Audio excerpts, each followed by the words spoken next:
Pues yo que tengo algo de advenedizo, me toca decir que vamos a empezar el trabajo de esta mañana.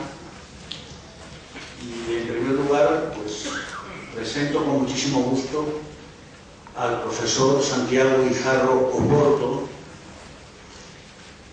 por dos conceptos: porque es amigo hace ya muchos años y porque ahora es un colega, no solo porque estemos juntos trabajando, sino porque trabajamos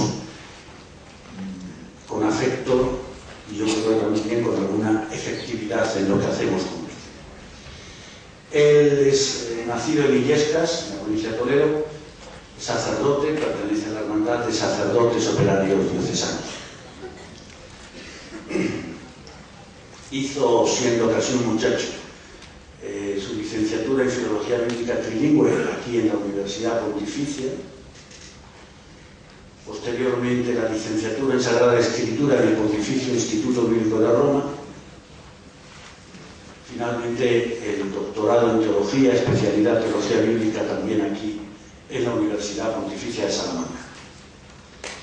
Fue director de la Casa de la Biblia, donde dirigió, coordinó esa nueva traducción de la Biblia que conocemos como la Biblia de la Casa de la Biblia. También fue director del Instituto Español Bíblico y Arqueológico de Jerusalén. Desde el año 1996 enseña en la Universidad Pontificia, donde actualmente es catedrático del Nuevo Testamento. Y desde hace ya casi 3 años es también director de la ABE, la Asociación Bíblica Española.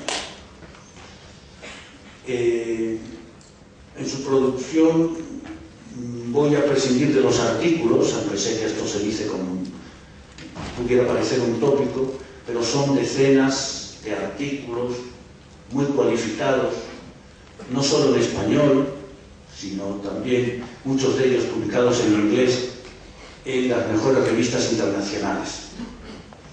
Y también, por motivos de brevedad, voy a decir solo algunos de sus libros, los más importantes, en orden descendente, es decir, empezando por el último. El último lleva el título sugestivo de la primera evangelización. Está recién salido en ediciones Sillemé sobre un tema tan importante. Otro libro anterior, con mucha entidad, que es un manual y más que un manual, lleva por título Los 4 Evangelios. Otro de ellos, sobre una temática en la que el profesor Guijarro también ha trabajado mucho, sobre el discipulado, lleva por título Jesús y sus primeros discípulos. Otro, Dichos primitivos de Jesús, una introducción al protoevangelio de Dichos Q, que es más técnico, pero no menos importante a efectos de la investigación, de las investigaciones que hace Santiago. Y por citar el último, que es básicamente su tesis doctoral, lleva por título Fidelidades en conflicto, la ruptura con la familia por causa del discipulado y de la misión en la tradición sináptica. Lo que quiero decir con este repaso brevísimo, es que una simple escucha de estos títulos sirve para que ustedes se den idea del conocimiento que el profesor Guijarro tiene del Nuevo Testamento, de la composición de los textos del Nuevo Testamento, de las condiciones sociales en las que esos textos nacen y de las perspectivas teológicas a las que apuntan. Por tanto, él tiene las mejores condiciones para abordar la temática que nos va a presentar esta mañana bajo el título de La caridad en la misión evangelizadora de la primitiva comunidad. Él tiene ahora la palabra. Después de la conferencia tendremos tiempo suficiente para un diálogo con él. Buenos días. Voy a comenzar de verdad, de corazón, agradeciendo a los organizadores de este encuentro que pensaron en mí para hablarles de este tema, y agradeciendo esta oportunidad de estar con personas que están tan directamente implicadas en la ayuda social, en esta tradición de la Iglesia de Jesús que que ha sido permanente a lo largo de la historia, pero que hoy reviste pues una importancia y una significatividad especial. Y quiero aprovechar para darles las gracias a ustedes por el trabajo que hacen. A mí, durante estos meses que he estado preparando lo que ahora les voy a contar, pues me ha guiado en todo momento esta ilusión de poder hablar a personas que están tan directamente implicadas en el ejercicio de la caridad, en nombre de todos nosotros, en nombre de toda la Iglesia. Personas venidas por toda la geografía española, implicadas tan directamente en esta tarea tan prioritaria y tan importante de la Iglesia. El tema que a mí me han asignado pues supone una mirada hacia el pasado, no hacia un pasado cualquiera, sino al pasado de nuestros orígenes, ese pasado que configura nuestra identidad de manera permanente. Voy a hablarles de los comienzos de la primera evangelización y de cómo la acción caritativa de aquellas minúsculas, todavía casi insignificantes comunidades cristianas tuvo un papel determinante en esta tarea evangelizadora. Por respeto a ustedes, he escrito el texto para que no se me quede en el tintero nada. Eso hace la conferencia un poco más pesada que si la pronunciara así verbalmente, pero seguramente se me olvidarían cosas importantes o pasaría por alto cosas importantes. Así que les pido un poquito de paciencia, porque voy a leer, espero que de forma relativamente viva y amena, el texto que he preparado para ustedes esta mañana, que es un resumen o una síntesis de la publicación que luego aparecerá en la revista Corintios 13. Voy a seguir el esquema que tienen en la carpeta, de manera que así lo pueden ir siguiendo básicamente.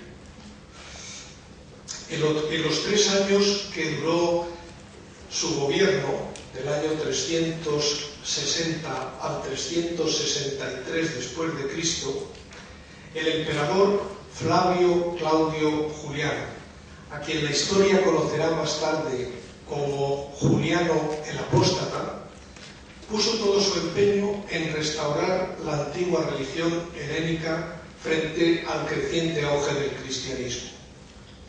No solo restauró el culto a los dioses ancestrales, abriendo de nuevo sus templos y dotándolos de personal y recursos, sino que trató de reorganizar otros ámbitos de la vida en los que se habían hecho permeables al influjo del cristianismo. Entre estos espacios de la vida social destacaba la tupida red de caridad y apoyo que las comunidades cristianas habían ido tejiendo a lo largo de 3 siglos.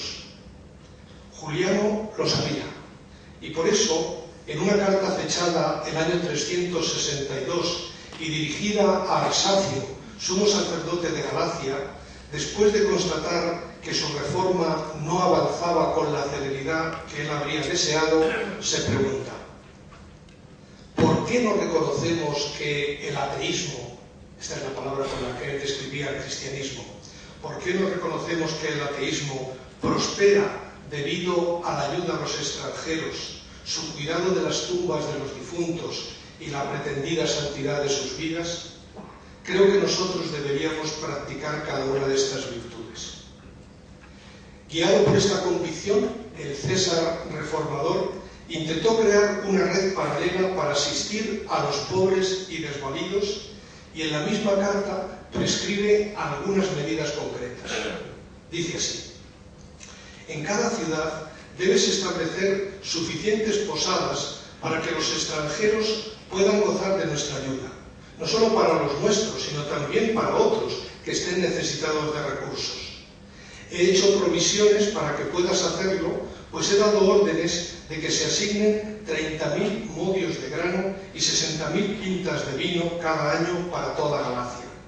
Ordeno que una quinta parte de ello se destine a los pobres que sirven a los sacerdotes y que el resto sea distribuido a los extranjeros y a los mendigos. Y fíjense en el comentario con el que concluye: pues es una vergüenza que mientras ningún judío tiene que pedir y los impíos galileos alimentan no solo a sus pobres, sino también a los nuestros, nuestra gente carezca de nuestra ayuda. La actividad caritativa de las primeras comunidades cristianas era una realidad bien conocida y asentada en el siglo IV después de Cristo. Solo 6 años después de que Juliano escribiera esta carta, Basilio de Cesarea pronunciaba una serie de homilías con motivo de una hambruna que había asolado Palestina, exhortando a los ricos a socorrer a los pobres con sus recursos, tal como él mismo había hecho. Estas homilías contienen un precioso testimonio de cómo la acción caritativa era considerada ya un rasgo irrenunciable de la praxis cristiana. Las raíces de esta nueva forma de practicar la caridad que encontramos en los primeros siglos de la Iglesia y que ha caracterizado al cristianismo a lo largo de su historia se encuentran, obviamente, en la actuación y en las palabras de Jesús. Los evangelios, de hecho, han conservado el recuerdo de numerosas escenas en las que debemos acercarse a los enfermos y desvalidos junto con sus enseñanzas sobre la predilección de Dios por los pobres y sobre la primacía del amor al prójimo. Las primeras comunidades cristianas no solo recordaron el ejemplo de Jesús, sino que también pusieron en práctica sus enseñanzas. Y es en el marco de esta praxis de la caridad reflexionada y vivida por los primeros cristianos donde se debe situar la pregunta a la que tratamos de responder esta mañana. Es una pregunta que podría formularse así: ¿qué papel desempeñó el ejercicio de la caridad en la misión evangelizadora de la primera comunidad? Esta pregunta presupone que ambas cosas, ambas acciones eclesiales, la del ejercicio de la caridad y la de la evangelización, no están desconectadas, sino estrechamente relacionadas entre sí, tal como reconocía abiertamente el emperador Juliano, cuando afirmaba que la ayuda a los extranjeros y la atención a los pobres eran la causa del progreso del cristianismo. Dado que la misión evangelizadora de las primeras comunidades se desarrolló especialmente durante la generación apostólica, me voy a centrar en este periodo. Esta primera generación de discípulos comienza después de la muerte de Jesús y termina con la desaparición de los apóstoles, entre los años 30 y 70 aproximadamente. Es un periodo de tiempo que reviste para nosotros un especial interés, pues fue entonces cuando empezó a fraguarse el estilo de vida que luego se haría más visible y manifiesto. Pero es también un periodo de tiempo difícil de estudiar, porque las fuentes que poseemos sobre él son escasas y a veces fragmentarias. Nuestra indagación debe comenzar, de hecho, averiguando si en dichas fuentes aparece explícitamente alguna relación entre la acción caritativa y la misión evangelizadora de las primeras comunidades cristianas. 1. El relato normativo de la primera evangelización. Los primeros cristianos, como todos los grupos que perduran en el tiempo, elaboraron un relato de sus orígenes. Este relato, construido a partir de algunos datos que ellos consideraron más significativos, ofrecía una versión estilizada, pero muy sólida, de dichos orígenes, y tenía un importante papel en la definición de la identidad del grupo y en la configuración de su memoria colectiva. Este tipo de relatos que todos los grupos elaboran acaban teniendo una gran importancia para el presente del grupo y se convierten así en relatos normativos, es decir, en los marcos hermenéuticos que interpretan los demás datos. La misión evangelizadora de los primeros discípulos ocupa un lugar privilegiado en el relato normativo de los orígenes cristianos, pero en él no se establece ninguna relación entre la difusión del cristianismo y la acción caritativa de las primeras comunidades cristianas. Pues según dicho relato, el Evangelio se difundió principalmente, si no exclusivamente, a través de la predicación de los apóstoles. no interviene en ese relato la vida de las comunidades.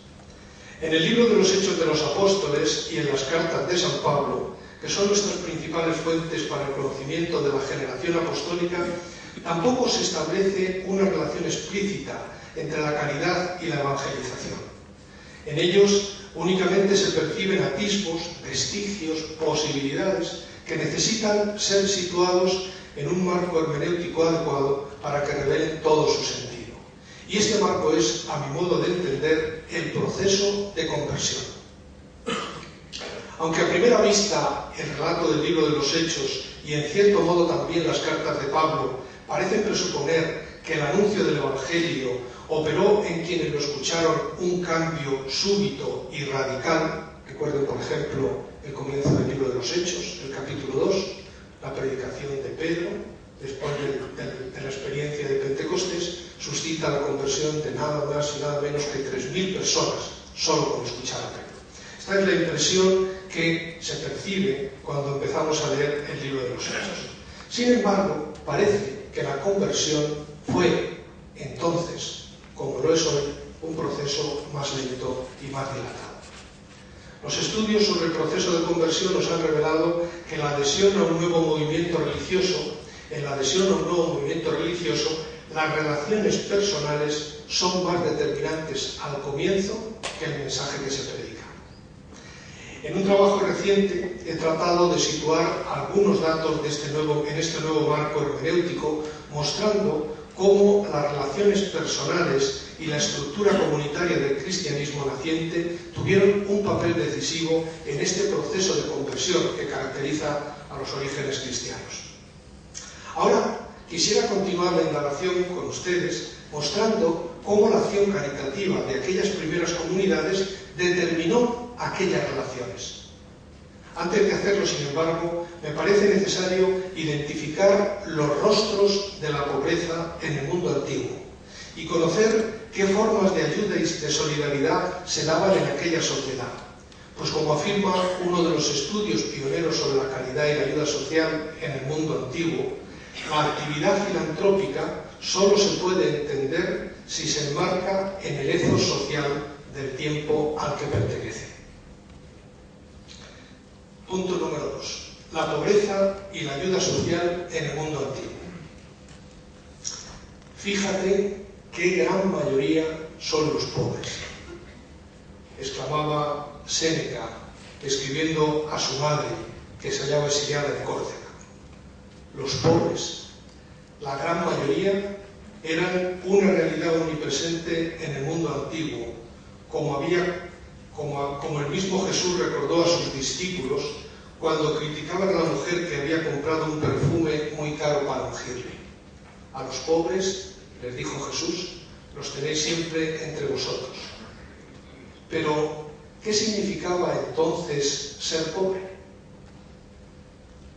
Para entender la situación de este amplio grupo de personas en el mundo antiguo, no sirve el modelo de nuestras sociedades industrializadas, en la que la mayoría de la gente pertenece a una clase intermedia, la clase media, relativamente acomodada. La sociedad en que vivieron los primeros cristianos, el Imperio Romano, era una sociedad agraria en la que prácticamente no existía la clase media. En la cúspide de la pirámide de población había unos pocos, muy pocos, un 3% se calcula, que podían vivir sin trabajar, mientras que en su amplísima base se encontraban esa gran mayoría de los pobres de los que hablaba Séneca. Aquella sociedad estaba compuesta por 3 grandes grupos. Uno, muy pequeño en número, que sin embargo controlaba la mayoría de los recursos, los ricos. Otro, integrado por la inmensa mayoría que producía dichos recursos, aunque vivía en los límites de la subsistencia, los pobres. Y todavía otro, formado por los indigentes y prescindibles. La distancia entre el primer grupo y el segundo era muchísimo mayor que la que existía entre estos dos últimos. Es difícil para nosotros imaginar la situación de los pobres y mucho más difícil aún la de los indigentes. Al primer grupo pertenecía, por ejemplo, una gran masa de campesinos que trabajaban duramente la tierra, esperando que una plaga o una sequía no malograra la cosecha, con la que después, antes de alimentar a su familia, tenían que pagar los impuestos o las rentas de unas tierras que en la mayoría de los casos no eran suyas. Empobrecidos y envilecidos por un trabajo que los tenía pegados a la tierra, su suerte era, sin embargo, mejor que la de los indigentes. La indigencia tenía entonces muchos rostros: el de los mendigos mal alimentados y enfermos, el de las mujeres explotadas en los burdeles, el de los esclavos rurales que trabajaban los campos de los terratenientes, o aún peor, el de los esclavos que eran explotados sin piedad en las minas. Su número no disminuía a pesar de que morían pronto, pues aquellos que se encontraban en los límites de la subsistencia pronto pasaban a engrosar el número de los más pobres, empujados por las deudas o por las malas cosechas. Ante este panorama desolador, cabe preguntarse si existían en el mundo antiguo formas de caridad anteriores al cristianismo, formas de ayuda social que contribuyeran a paliar la situación de los más desfavorecidos. En un estudio ya clásico sobre las acciones caritativas y la ayuda social en el mundo antiguo, sobre todo en Grecia y en Roma, Arthur Hans subraya la estructura de reciprocidad que gobernaba estas acciones de ayuda social. En aquella sociedad, todo don, fuera este un beneficio, un favor o un reparto de grano, debía ser correspondido o devuelto. Por esta razón, la solidaridad se ejercía sobre todo entre quienes pertenecían a las clases altas, pues sólo ellos podían devolver adecuadamente los favores y beneficios recibidos. Resuena aquí, por ejemplo, la parábola que cuenta San Lucas, o la escena que cuenta San Lucas, el capítulo 14 de su Evangelio, cuando Jesús recomienda a los que le oyen, cuando es un banquete, no invites a los que le pueden devolver el favor. Una cosa absolutamente impensable en el mundo antiguo. La relación entre los ricos y los pobres tenía básicamente la misma estructura, aunque en ella el intercambio de bienes era desigual, pues los ricos ofrecían a los pobres apoyo material a cambio de honor y reconocimiento. Esta relación recibe el nombre de patronazgo y por ella se recibían también las obras de beneficencia, las euergesia, tan nombradas en el mundo antiguo, que debían tener siempre una contrapartida. Los gobernantes y benefactores hacían sus donativos y construcciones buscando siempre recibir a cambio el honor y el reconocimiento de los ciudadanos o de las asociaciones. La distribución de grano, lo mismo que otro tipo de ayudas de las que podían beneficiarse los pobres, no pueden calificarse como obras de caridad. Sencillamente, la caridad en el mundo antiguo no existía. Estas obras hay que escribirlas más bien en la endémica búsqueda del honor que gobernaba la sociedad mediterránea antigua, la filonimía, la búsqueda del honor. Pero, ¿acaso no existieron otras formas de ayuda y solidaridad que pudieran amortiguar el tremendo impacto de la pobreza en aquella situación? Es posible que las asociaciones tan comunes en el mundo romano hayan desempeñado en parte esta función, pues en ellas se cultivaba una cierta solidaridad que se expresaba en las comidas en común y en otros gestos de ayuda recíproca. Mucho menos visible, pero no menos eficaz, era el apoyo mutuo que se prestaban entre sí los campesinos. Las sociedades campesinas comparten una moral que se basa en dos principios. Este es un tema que ha investigado un famoso sociólogo que se llama James Scott. Ha estudiado las sociedades campesinas, sobre todo en Indochina, pero aplicándolo prácticamente a todas las sociedades agrarias. Y él ha descubierto que en las sociedades campesinas, la moral campesina se gobierna por estos dos principios. El primer principio es el de la solidaridad, la norma de solidaridad. Las sociedades rurales campesinas son sociedades solidarias. Y en segundo lugar, la convicción de que todo el mundo tiene derecho a la subsistencia. La puesta en práctica de ambos principios favorece la cohesión de las comunidades campesinas y promueve el apoyo a quienes pasan por momentos de dificultad. Y no es impensable que esta forma de solidaridad, practicada sobre todo en las zonas rurales, haya sido también ejercida por los más pobres en la ciudad, sobre todo teniendo en cuenta que muchos de ellos procedían del campo. De otra manera, es muy difícil. El historiador de la antigüedad se encuentra perplejo ante una situación que parece inexplicable. ¿Cómo es posible que una sociedad con estas tremendas desigualdades no disminuyera drásticamente en número o no pasara a una situación de desesperación? Probablemente porque existían estas otras formas más solapadas, menos oficiales de ayuda. Estas formas de solidaridad existían también entre los judíos. En los escritos sagrados del judaísmo se inculcaba el amor al prójimo, aunque es verdad que este amor se circunscribía a los límites de los hijos de Israel y a quienes con ellos habitaban la Tierra Santa. Pero se traducía en regulaciones que buscaban proteger al huérfano, a la viuda, al extranjero y a quienes que habían caído en la pobreza. El fundamento de estas regulaciones era el hecho de que Dios había creado al hombre a su imagen y se había elegido un pueblo con el que había pactado una alianza. La caridad aparece en esta alianza en forma de leyes que los israelitas se comprometen a observar. Este es el mundo en el que irrumpe el cristianismo. El cristianismo irrumpió en una sociedad en la que los pobres eran la inmensa mayoría, fíjate qué gran mayoría son los pobres, y en la que los indigentes carecían de todo apoyo social. Solo en el seno de algunos grupos de campesinos emigrados a la ciudad y en el judaísmo se había cultivado una cierta solicitud por los pobres y desvalidos. Esta actitud fue la que heredó y cultivó el cristianismo hasta convertirla en uno de sus rasgos más distintivos. Y ahora, habiendo diseñado a grandes rasgos este panorama, estos rostros de la pobreza en el mundo antiguo, voy a pasar a analizar brevemente cómo era el ejercicio de la caridad en las primeras comunidades cristianas, para después situar este ejercicio de la caridad en el marco de la acción evangelizada.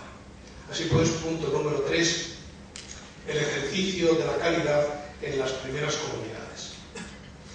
La atención efectiva a los pobres y necesitados llegó a ser en efecto un rasgo distintivo del cristianismo. Fíjense que aquí estamos hablando de una radical novedad. Parece que este es un aspecto que hay que subrayar muchísimo. Una radical novedad con respecto al mundo en el cual el cristianismo irrumpió. Al comienzo he recordado el proyecto del emperador Juliano para crear una red de caridad y ayuda social semejante a la que con tanto éxito había establecido el cristianismo. A mediados del siglo IV se ve con claridad lo que ya estaba presente de forma germinal en los comienzos del movimiento de Jesús. Por eso, partiendo de este dato sólidamente atestiguado, les invito a que recorramos un rapidísimo recorrido hacia atrás los casi 3 siglos que separan el testimonio de Juliano del comienzo del cristianismo, identificando algunos puntos en los cuales vamos viendo cómo efectivamente en sus diversas formas se iba dando este ejercicio de la caridad. Un siglo antes de que Juliano escribiera al sumo sacerdote de Galacia y de que Basilio de Cesarea pronunciara sus famosas homilías sobre la pobreza, Dionisio de Alejandría, el obispo de Alejandría, testimonia en una de sus cartas pascuales cómo muchos cristianos, despreciando el peligro que ello entrañaba, cuidaban de los enfermos afectados por la peste que asoló el imperio. Este fue una de las grandes acciones de los primeros cristianos, la atención a los enfermos en las 2 grandes pestes que asolaron al imperio en la época preconstantiniana. Dice así Eusebio de Cesarea, citando las palabras de Dionisio de Alejandría, este obispo, y su carta pascual.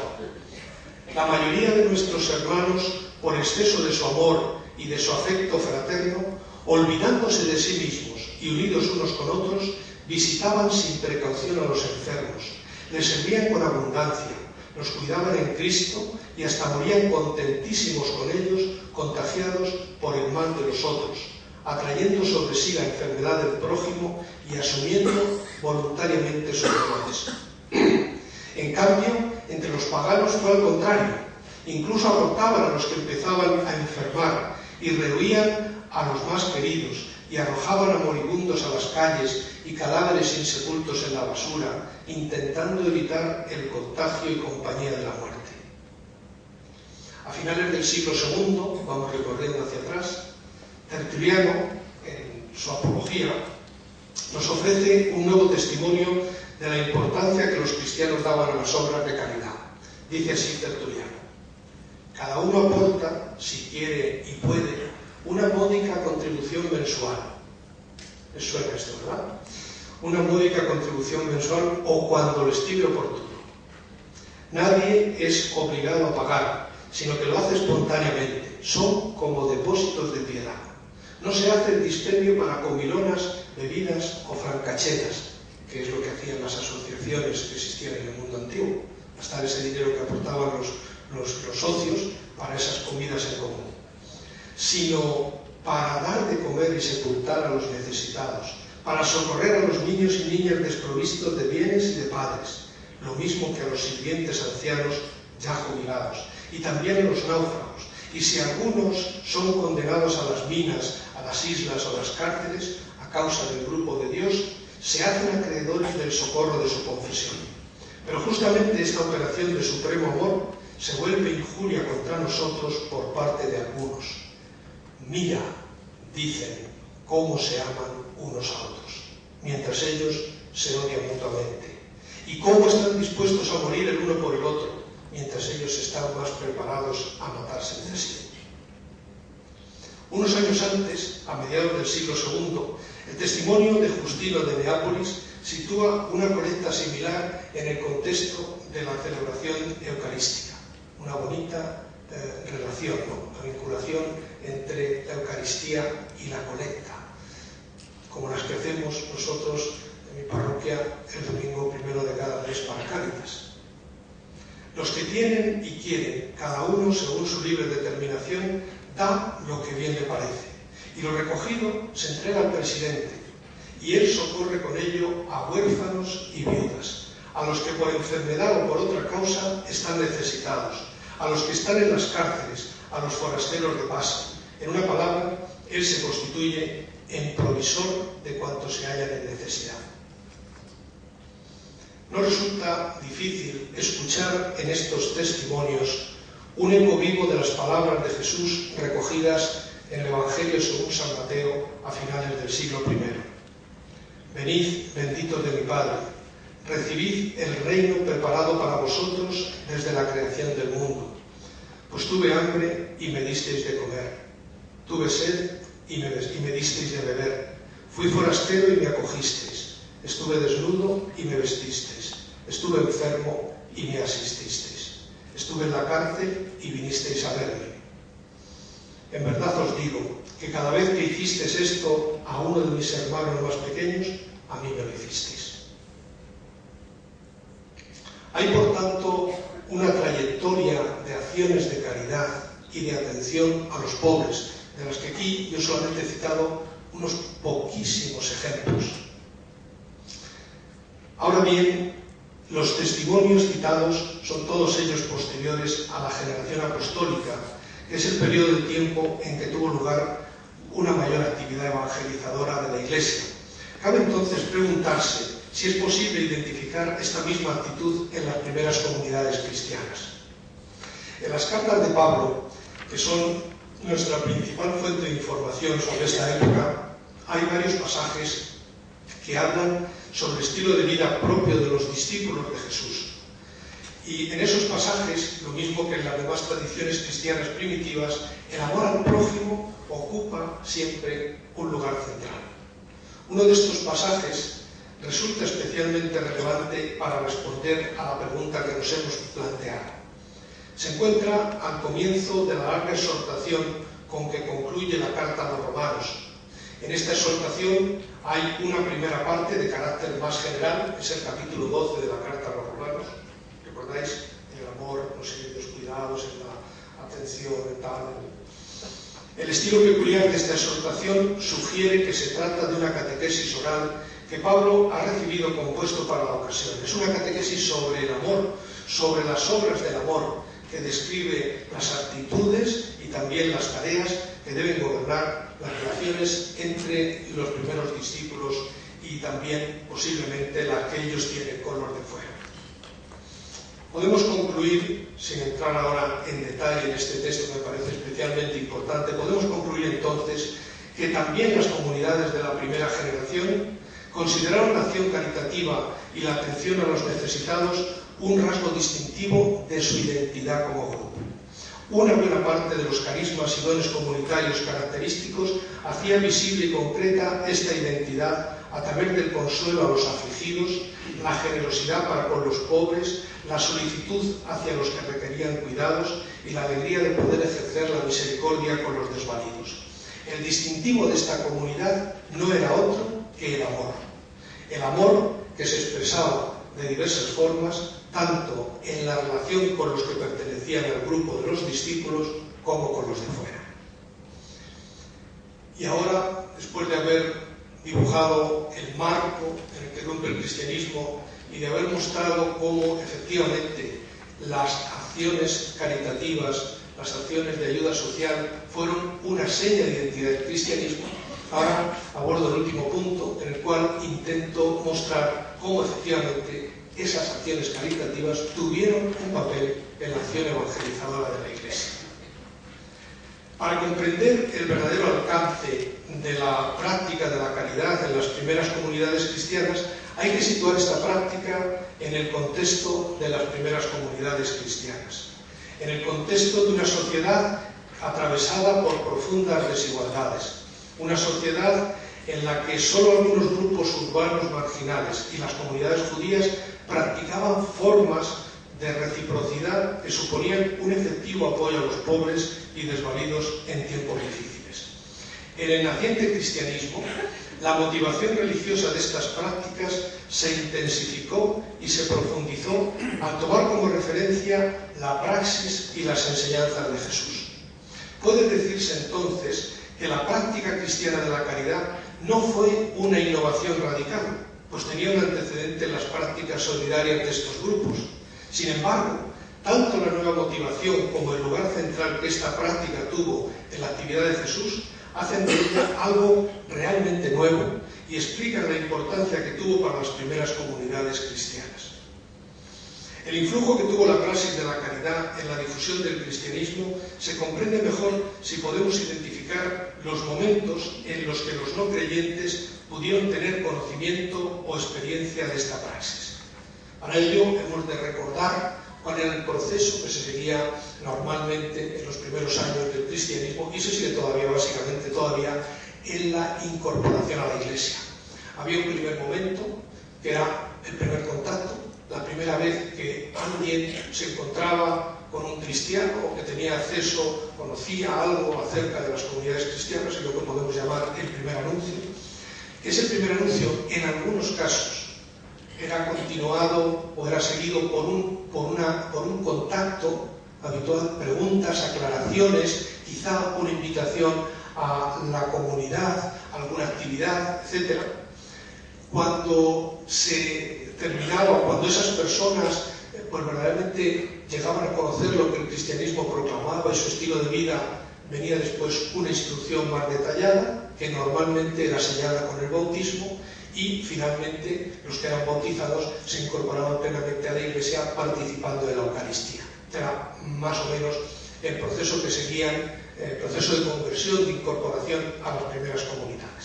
Pues bien, el contacto de los de fuera, allí donde, diríamos, la acción caritativa de la Iglesia pudo realmente suponer un impacto que moviera a algunos a acercarse más plenamente al cristianismo, se daba sobre todo en los primeros momentos.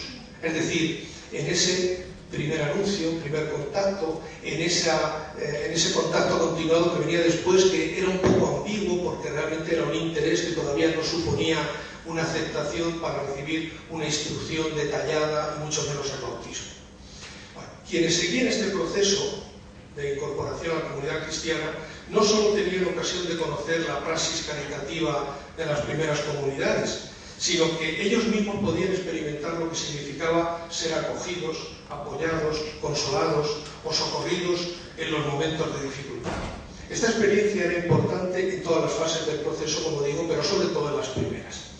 Como he sugerido al comienzo, los estudios sobre la conversión a un nuevo movimiento religioso nos enseñan que en estos primeros momentos la relación personal, la acogida, el apoyo material y emocional son mucho más determinantes que el mensaje. Este me parece un punto crucial.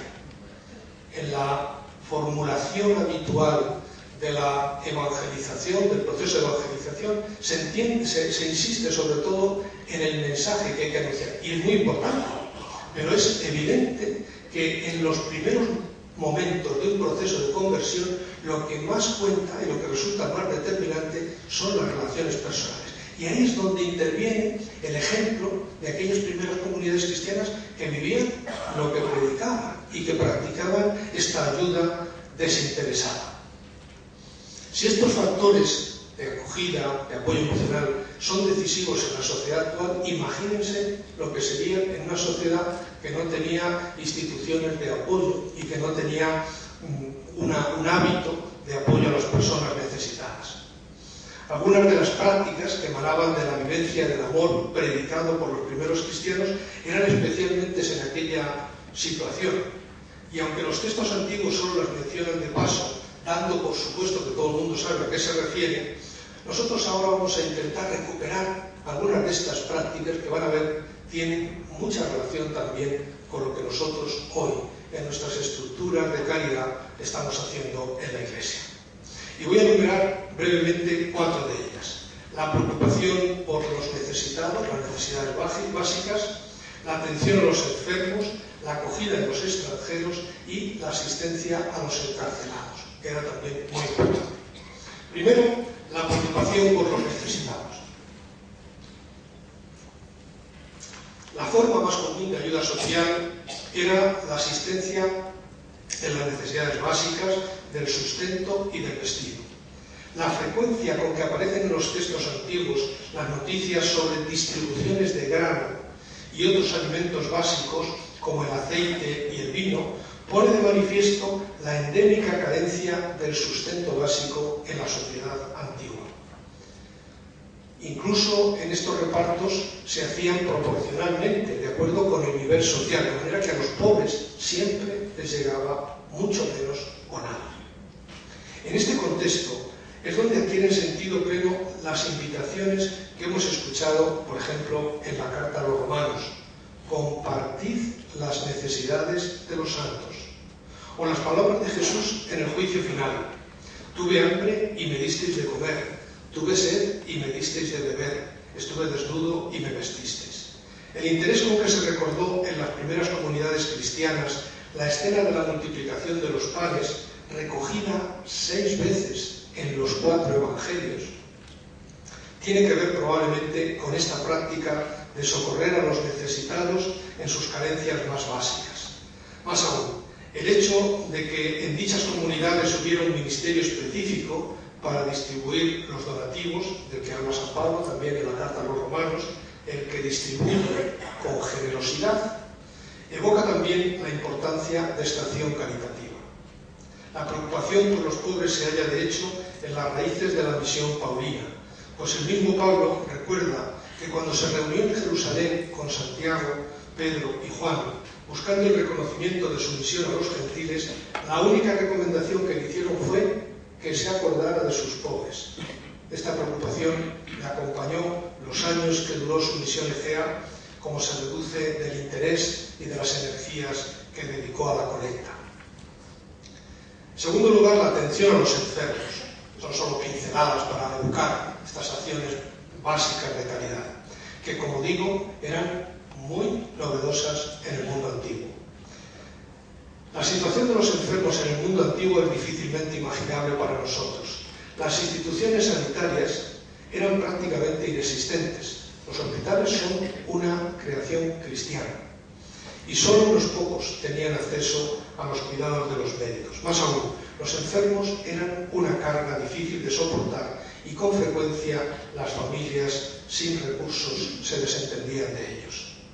La preocupación por los enfermos estuvo presente en las comunidades cristianas desde el principio, pues en los recuerdos de Jesús que se transmitieron durante la generación apostólica abundan las escenas en las que estos acuden a él para ser sanados, y en el primitivo querigma se afirmaba que pasó haciendo el bien y sanando a los que estaban oprimidos por el diablo, porque Dios estaba con él. Estos recuerdos no solo estimulaban a los creyentes a actuar del mismo modo, sino que también motivaron una forma de entender la actividad misionera en términos de sanación. ¿Acaso no los había enviado el mismo Jesús a sanar a los enfermos? Guiados por esta convicción, algunos misioneros cristianos se presentaban, al igual que Jesús, como sanadores que llevaban la salvación no solo espiritual, sino también física. En tercer lugar, la acogida a los extranjeros.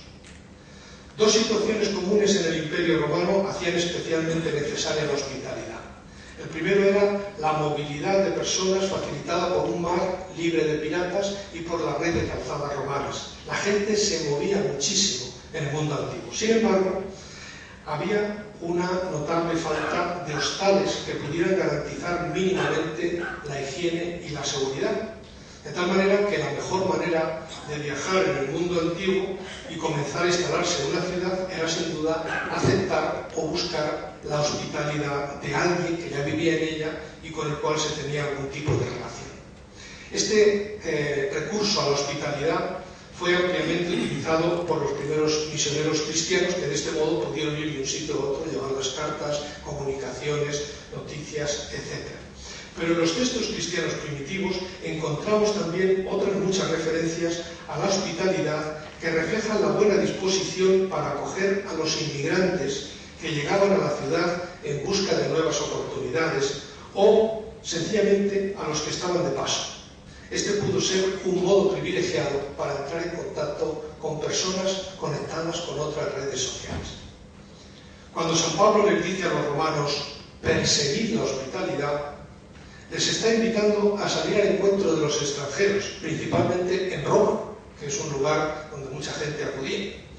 De igual modo, en la carta a los hebreos se recomienda no descuidéis la hospitalidad, pues gracias a ella algunos, sin saberlo, hospedaron a ángeles. En la primera carta de Pedro se dice a los miembros de la comunidad practicar de buen grado unos con otros la hospitalidad.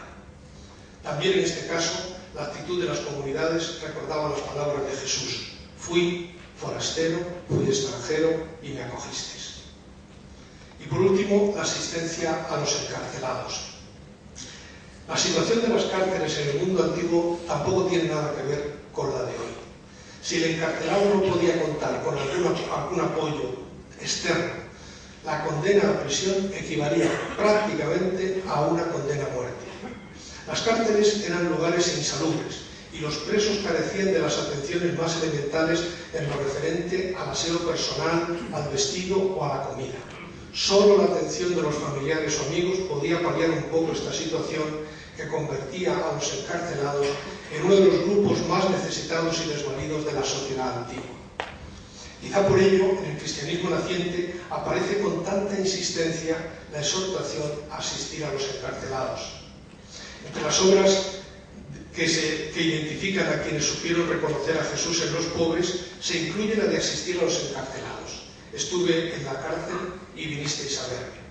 Pablo sabía por propia experiencia lo que significaba aquella ayuda, y a los destinatarios de la carta a los hebreos, que habían experimentado en propia carne el desamparo de quien estaba prisionero, se les exhorta diciendo: acordaos de los encarcelados como si estuvierais presos con ellos.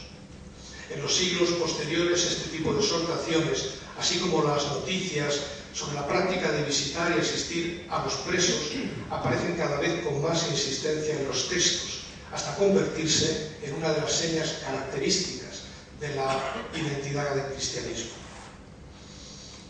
De estas y otras acciones caritativas que eran expresión del mandamiento del amor y se inspiraban en la forma de actuar de Jesús y en sus enseñanzas, fueron testigos quienes de una forma u otra se acercaron a las primeras comunidades cristianas. Algunos de ellos, incluso, pudieron experimentar en sus propias vidas, marcadas por la indigencia, la enfermedad o la exclusión social, estos gestos de amor desinteresados que emanaban de las comunidades domésticas formadas por aquellos discípulos. Tanto en un caso como en el otro, puede decirse que la praxis caritativa de la Iglesia primitiva tuvo un papel determinante en la primera evangelización. Por último, concluyo con algunas observaciones generales. He intentado mostrar que, aunque la praxis caritativa no aparece en el relato normativo de la primera evangelización, ni ocupa